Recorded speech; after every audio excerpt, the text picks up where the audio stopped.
Just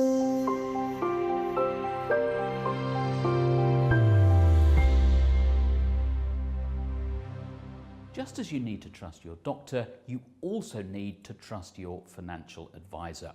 Financial author and consultant Herman Brodie is an expert in advisor-client relationships. Trusting your advisor, he says, will give you much more peace of mind. So if I trust my advisor, I trust my asset manager, the riskiness of the whole enterprise we're doing together is actually diminished. So my level of anxiety is reduced. Now, a lot of bad things can result when we are over anxious about the engagements we're involved in. And financial markets are fraught with all of the kinds of things that we as human beings find the most disagreeable. And this very often leads us to doing precisely the wrong thing at the wrong time.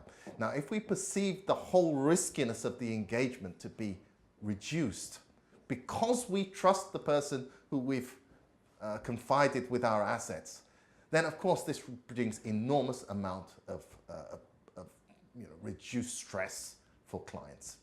Sadly, some advisors in the past have proved themselves to be far less worthy of trust than others. If trust in your existing advisor has broken down, it's very difficult to rebuild. So when you get advisors, for example, pushing products that are very expensive when there are cheaper alternatives, or because they're tied to a particular product issuer, or even in the medical professions where doctors have been seen to be prescribing particular medicines because they're taking kickbacks from the pharmaceutical company. It's evidence, therefore, that they're actually not acting in my interest at all. They're acting in their own selfish interests. And this damages perceptions of benevolence. And those perceptions are very, very difficult to recover. Herman Brodie says there are two components to trusting an advisor. The first is a conscious decision. Is the advisor competent? The second is more subconscious. Does the advisor have my very best interests at heart? Ultimately, he says, you have to trust your gut instinct.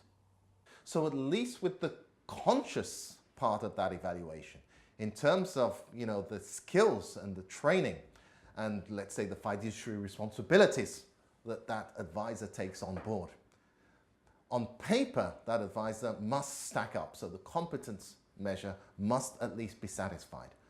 But whether you're going to perceive that person as benevolent or not is largely non-conscious. I cannot tell you how you're going to feel about somebody. Who I'm going to be able to be open with is probably going to be somebody who's different to you. And as a consequence, you just have to go with your gut. There is no secret formula to identifying benevolence. Everybody sees benevolence in a slightly different place. So you should choose an advisor who is clearly competent, but also one who will put your interests ahead of their own. Only you can decide if someone ticks both boxes.